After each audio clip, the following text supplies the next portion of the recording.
வணக்கம் வியூவர்ஸ், எல்லாரும் நல்லா இருக்கீங்களா? இன்றைக்கி நம்ம பார்க்க போகிறது ஒரு எக் மசாலா ரோஸ்ட் ரெசிபி. இது ஆப்பம், தோசை இல்லைனா சப்பாத்தி கூட சர்வ் பண்ணலாம். லெமன் ரைஸ் கூட ரொம்ப டேஸ்ட்டாக இருக்கும். இன்றைக்கி இது எப்படி பண்ணுறதுன்னு பார்ப்போம். உங்களுக்கு வாங்க சாப்பிடலாம் சேனல் பிடிச்சிருந்தனா சப்ஸ்கிரைப் பண்ண மறந்துடாதீங்க. இப்போ ரெசிபிக்கு போகலாமா? ஒரு பேனில் 4 டேபிள் ஸ்பூன் எண்ணெயை சேர்த்துக்கோங்க. எண்ணெய் காஞ்சதும் அதில் 1/4 டீஸ்பூன் மஞ்சள் தூள், 1/2 டீஸ்பூன் மிளகாய் தூள், 1/4 டீஸ்பூன் உப்பு இவ்வளோத்தையும் சேர்த்து கலந்துக்கோங்க.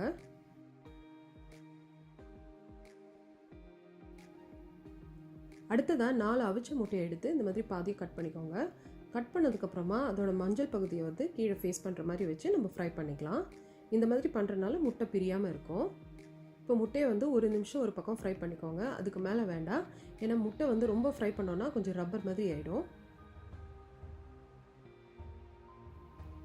இப்போ முட்டை தேவையான அளவுக்கு வறுத்தாச்சு. அது வேற ஒரு பிளேட்டுக்கு மாற்றிக்கலாம்.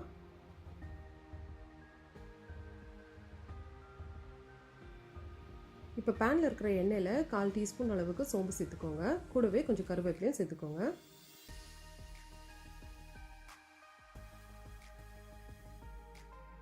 அடுத்ததாக ஒரு பெரிய வெங்காயத்தை சேர்த்து நல்லா வதக்கி விட்டுடலாம்.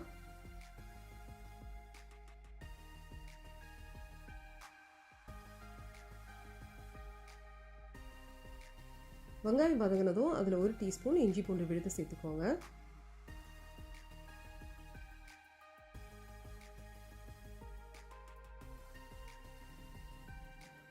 அடுத்ததாக மசாலாலாம் சேர்த்துக்கலாம். 1 டேபிள் ஸ்பூன் மிளகாய் தூள், 1 டேபிள் ஸ்பூன் மல்லித்தூள், 1 டீஸ்பூன் மிளகுத்தூள், கொஞ்சமாக மஞ்சத்தூள் சேர்த்துக்கோங்க. கூடவே ஒரு 1/4 டீஸ்பூன் அளவுக்கு கரம் மசாலா பவுடர் சேர்த்துக்கலாம். இது நல்லா ஃப்ளேவர் கொடுக்கும். இப்போ இந்த மசாலாலாம் எண்ணெயில் நல்லா வதக்கிடுங்க.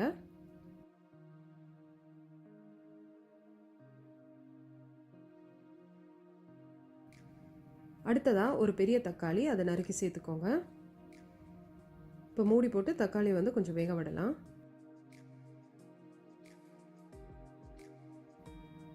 இப்போ தக்காளி தேவையான அளவுக்கு நல்லா சாஃப்ட் ஆகிடுச்சு. இப்போ கிரேவியும் நல்லா திக்காக இருக்குது.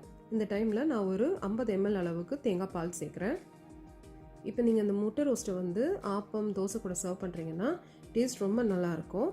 அதே மாதிரி நீங்கள் இப்போது சாதத்து கூட, அதாவது லெமன் ரைஸ் இல்லைனா தக்காளி சாதம் அது கூட சர்வ் பண்ணுறீங்கன்னா தேங்காய் பால் சேர்க்க வேண்டிய அவசியம் இல்லை. இப்போ தேவையான அளவுக்கு உப்பு சேர்த்துருங்க.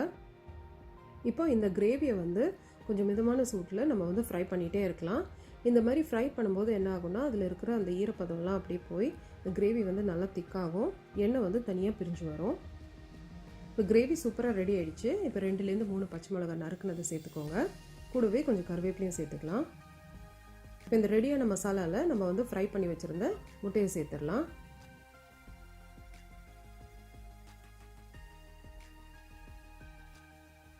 முட்டையும் மசாலாவும் மிக்ஸ் பண்ணும்போது கொஞ்சம் பார்த்து மிக்ஸ் பண்ணிக்கோங்க, இல்லை முட்டையெல்லாம் உடஞ்சிரும். இப்போ உங்களுக்கு காரம் கொஞ்சம் கூட வேணும்னா இந்த டைமில் நீங்கள் கொஞ்சம் மிளகுத்தூளை மேலே தூவி விட்டுடலாம்.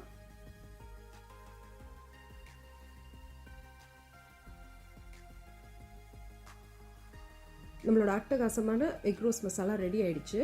இன்றைக்கி நைட்டு டின்னருக்கு கண்டிப்பாக இதை நீங்கள் ட்ரை பண்ணி பார்த்து உங்கள் ரிவ்யூஸ் அண்ட் கமெண்ட்ஸ் சொல்லுங்கள். வாங்க சாப்பிடலாம்.